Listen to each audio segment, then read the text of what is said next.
علمزیب مجاهد یا جانان په خیبر پښتونخوا کې د پښتو ژبې د فلم، سټیج او ټلویزیون یو ښه هنرمند او ډایرکټر دی.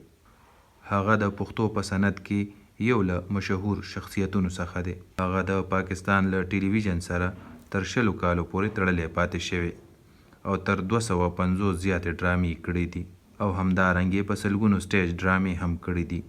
مجاهد په پاکستان او ګاونډي افغانستان کې ډیر پلویان لري.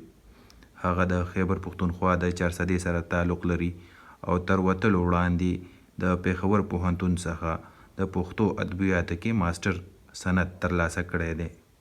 نوموړی د 2009 کال په جنوري کې د نامعلومو وسلوالو لخوا له پېښور وتښتولی شو او شاوخوا یو هفته په بند کې وساتلی شو.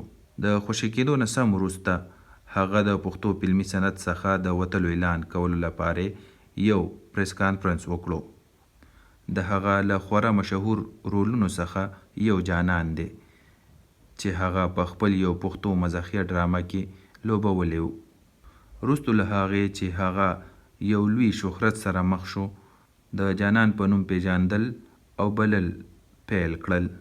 د هغه نور کردارونه سرګردان، پالشي، مست بوډا او نور ډیر کردارونه شامل دي. هغه د خوشي کېدو وروسته ملیشیا ته لاړو او تر هغه ځای بیا امریکا ته ورسید.